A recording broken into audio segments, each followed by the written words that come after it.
Bismillahirrahmanirrahim. Assalamu alaikum class 8. How are you? I hope that all of you are fine. Today on 6 April 2021, our diary of English comprehension is Chapter 1, half reading plus synonyms plus homework, convert a para into interrogative sentences. So class 8, you have already studied your first chapter. This is just the revision of that chapter. So please open your English textbooks. Let me tell you the half reading. Your first chapter is The Savior of Mankind. In your half reading, you will do first 5 paragraphs. Paragraph number 1, 2, 3, 4 and 5. In these 5 paragraphs, you will learn all the word synonyms with their grammar description. Now, the second question is to convert all the paragraphs, all the sentences into interrogative sentences. So first of all, you should know what is the rule of interrogative sentences. In interrogative sentences, we always use helping verbs at the very beginning of the sentence, at the very start of the sentence. For example, the first sentence is Arabia is the land of unparalleled charm and beauty.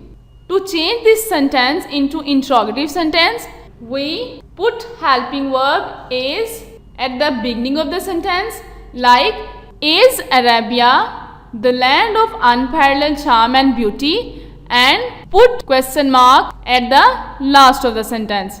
So, by using this rule of interrogative sentences, you will convert all the affirmative sentence from these paragraphs into interrogative sentences. So this is your English comprehension diary.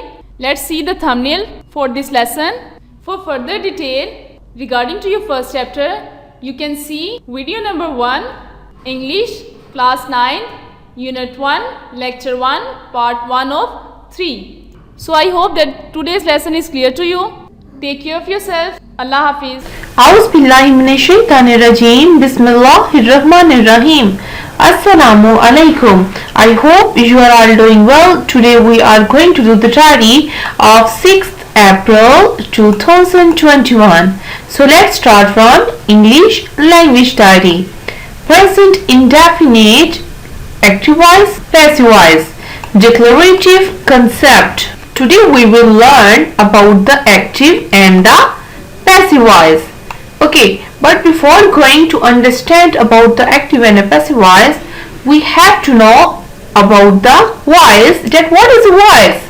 In grammar, the voice of a verb describes its relation with the subject, object or any other element in the verb.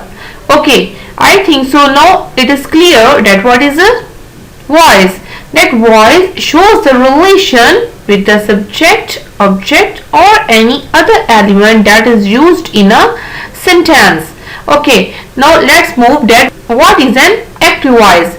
Active voice means that a sentence has a subject that acts upon its verb. Students, you know what is a subject? A subject is the doer of an action in a sentence. Now let's move that. What is passive voice? Passive voice means that a subject is a recipient of a verb's action, which means when the subject converts into the object, it has become passive voice. Okay, now let's move to the active and passive voice and the basic rules of the active and passive voice. Before going to discuss about the active voice, passive voice, I want to discuss something about the tenses. Before going to discuss about the passive voice, we should discuss something about the tenses. As you know, there are 3 tenses. The first one is present, the second one is past and the third one is future. Okay, and you know all these 3 tenses are further divided into 4 categories. The first one is indefinite, the second one is continuous, the third one is perfect, and the fourth one is perfect continuous. Now the question is this, that all these three tenses or all these four categories have their own passive voices? No, these four categories don't have their own passive voices. Okay, let's see which tense or which category has its passive. And present continuous and past continuous also have their passive, but the future continuous does not have its passive. Okay, now let's move to the third category, that is perfect. And present perfect, past perfect and future perfect, all these three categories also have their passive. And the last one, present perfect continuous, past perfect continuous and future perfect continuous, don't have their passive voices. Okay, now let's move to the basic rules of active and the passive. There are 5 basic rules that we apply in active voice when we convert the active voice into the passive voice. So let's discuss one by one. The first one is subject. The subject is converted into object, and the second one is changes according to tense. It means when it is present, we change according to present, and when it is past tense, we do this change according to the past. Okay, now let's move to the third option, changing the verb.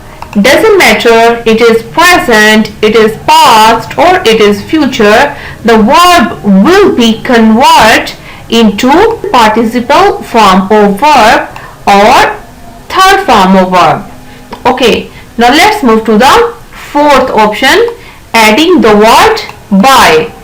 When we convert the subject into the object, we will add by before an object. Okay, now let's move to the last one, that is object. That when we convert the active sentence into passive voice, we convert the object into the subject. These 5 are the basic rules that we apply in our sentences when we convert our active voice into the passive voice.